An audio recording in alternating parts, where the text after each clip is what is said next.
What's going on, everybody? John Anthony, Chairshot Sports, a SportCon affiliate, as always, powered by Zone Energy. Man, what an AEW Dynamite 300 we had last night. Woo, man, Mercedes match and Mina going off. Awesome stuff, great stuff. But the reason I wanted to come on, I wanted to cut a quick little episode, right? A little earlier yesterday, around 6 p.m., exclusively on bodyslam.net, we have our Chairshot Sports Weekend Wrestling Review, talking about some hot topics. We're talking about the Kevin Owens injury update that he had with Cody Rhodes. We're talking about some Night of Champions stuff, the Britt Baker, AEW, WWE fiasco, all that stuff going back and forth. Um, but I also talked about All In being announced, going back to London, back to Wembley. Now, obviously, the first Wembley broke a lot of records. A lot of records, guys. They set the record. All right. Wembley 2, little less to be desired. Obviously, was not a dud by any means of the imagination, unless you were looking to sell it out consecutive years, which is tough. It's Wembley Stadium. It's not exactly a 25,000 person arena. So I was talking about that. Obviously, it was a little weird for me. That Tony Khan announces it before the other All In. Maybe announce it that Saturday. Like the time was a little weird to me. Like the date wise, like why we did that. And I talked about if you're gonna book and run it back to Wembley next year, 2026, right? You obviously want to go back. You want to have that kind of shining return, because unlike WWE, obviously, whenever WWE goes somewhere, there's a booking fee. They get paid to come to you because they're bringing the revenue to your arena and to your city and all this other great stuff, all the tourism, right? AEW has to pay to go to Wembley, so they're paying for the stadium. They're paying to go there, right? So if you're going to go there, you want your bang for your buck. You want to get your maximum return that you can get on every single dollar you're spending, especially for the biggest event all in of the year. So what I said was, I basically put it down to, you need to build something with Will Ospreay. Will Ospreay needs to be the centerpiece, whether he has the title, whether he's going for the title. That's a thing that you need to have going into Wembley, because that is definitely going to pack the house. If you have the moment that we've wondered for a long time, why isn't he winning the Owen? Why isn't he winning this? Why isn't he winning that? It's not the time. And whether Tony's known for a little bit that he's going to go back to London, um, this the Billy Goat is the way to do it. Fast forward to around, I don't know, 8:45, 9 o'clock hour. I'm watching AEW. Obviously, this next weekend we have the Young Bucks putting their EVP titles on the line against Swerve and against Will. And then obviously, Will grabs the mic. Bucks are like, you know what, man, we ain't got time for this, man. This is kid stuff. And pretty much Will grabs the mic and is like, listen, I got something for you. If you really want it, I got it for you. Guy walks over to Swerve, tells Swerve, listen, trust me on this. Listen. Will Ospreay then grabs the mic and proceeds to say, listen, if you can beat us at All In our tag match, me and Swerve Strickland will not challenge for the AEW World Championship for one whole year. And the crowd went nuts. Swerve went nuts, not knowing what was going to happen. Obviously, the Bucks were like, you better get your boy on the same page, because if he's on the page and he's ready to go, then we're in. All in.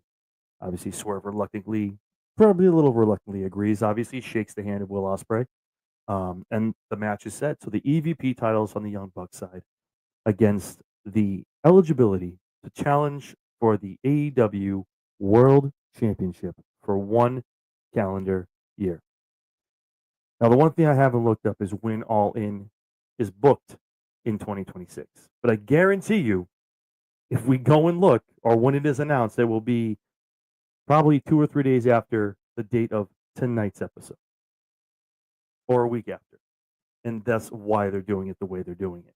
And this is such good booking. I said it on the lowdown with Jesse B every Wednesday immediately following AEW. Check us out live on X and on YouTube. I said it, and there's not a lot of times I tip my cap over to TK. There really isn't. Not a lot of times I tip it over to Paul either, man. Listen, it's equal opportunity on both these guys. They're creative and they're booking. But listen, if TK finally took the WWE route, looked and said, listen, Wembley All In 2026, Will Ospreay wins the championship. Now let's walk it back, and how do we make it interesting? If this is how we're doing this, if I had one on, I'd tip my cap, man. Tony, amazing booking. And if it didn't come from you and it came from someone else around you, that's even better. You're putting the right people around you. What has been the one thing that Tony's gotten for so long? What's the hit every time? They can do whatever they want. The matches can do the flippy floppy stuff. People don't like it. What's the one thing TK always gets hit on is the long term booking. Well, guess what, guys? This could be the start of really, really a big turn for AEW if this is what we're doing. All right. You're looking at so my call right now is that's obviously I'm going to sit here and kind of take my victory lap, right? And say I called this, which I did. Not calling exactly the storyline, but the fact that Will needs to be the centerpiece of when you go back to Wembley. And what better way than to have people get excited, buy tickets, travel across the pond to go to London, go to Wembley, spend the money on TV to watch it, get the gates on Triller, on YouTube, whatever, however the hell you buy your pay-per-views, right? What better way to culminate at Wembley in 2026 is to have a Cody Rhodes run-esque from Ospreay chasing the belt. The EVPs obviously won, so they're going to use their power to definitely obviously stick it to Will. Maybe Will, wins the unified title. He can win that, right? Maybe he has a little bit of a 3-month run with that. Obviously, if they lose, I think Will eats the pin here because it's going to piss off Swerve. Swerve and him are going to have a program. They're going to probably go back and forth a little bit. And then that fades away. Maybe Swerve's taking some time off. Maybe Swerve's got some movies to film. You never know. Maybe Will wants some time away with the newborn. Will wants maybe they lose and he doesn't show his face for a month or two. And right there, that already cuts off about 60 days, 65 days. You're already looking at 300 days. You got a book. You know what I mean? And a year sounds like a lot of time to a lot of people, right? It's one show a week, right? So 52 shows. So 52 times you got to figure out how the hell do we get Will through this television. Obviously, you have your pay-per-views. You have to make it make sense. You want to have Ospreay on your pay-per-views. You want him at those shows. You want him probably in Collision a little bit. But he's definitely your Dynamite guy. He's definitely the Wednesday night guy. He's not really going over to Collision. And shout out to Collision, 100 episodes as well for them this week. Awesome stuff for both of them. 500, 100 don't seem like a lot when it pales to the other company, but it's definitely a push in the right direction and definitely a kudos to what they're doing over there. So Will is your Wednesday guy. So for me, here we go. The Bucks win. Who's the one guy that would come back to really stick it to Ospreay and to stick it to Swerve? Who's the one guy we've all been talking about in all the pay-per-views? Is he coming back for the gauntlet match? Is he coming back here? Is he coming back there? Jack Perry. Jack Perry comes back, finally makes his triumphant return to AEW, helping out the Bucks. They get the win. And now Swerve and Ospreay are sitting there 365 days from that point on July 12th, cannot challenge the AEW World Championship.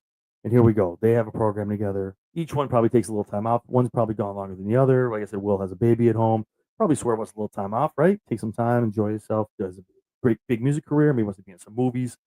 But getting out of the brass tacks of it, there's a couple things they can go for the tag titles. They can band together and be like, listen, let's take lemons. Let's make some lemonade. Let's get the belts off the Hurt Business. Let's do that. Let's have a little 2-month run as tag champions, and you get the Hurt Business going after them. This kind of stuff, right? So you kind of now you're like invigorating the tag division, right? People are getting excited about that as well. And then you have obviously that those two spots too, without Swerve and without Ospreay, opens 2 spots for other talent in this illustrious roster that they have over in AEW. 2 spots for someone to step up, take the ball, and run with it. You got 12 months to impress us, get that belt, whether it be for 2-3 months. Not saying play hot potato with it. But that's opening the door for someone to showcase what they got and get into that main event picture before these 2 get back into it. Obviously, as we get closer to All In, you're going to have Revolution, probably the guaranteed championship match again. You're going to have the Owen. We were very upset. Oh my God! Well, I knew it was going to be Paige. I knew it was going to be Paige who was going to win this match, and then winning the Owen. This is why. Guess who wins the Owen next year? Will Ospreay. Will Ospreay has the Owen, looks down, and says, "Man, it sucks I can't challenge for the belt. Oh wait, All In's 373 days. after since I last lost that match to the Bucks. So guess what? Looks like I'm eligible. I'm cashing this in. You know what I mean?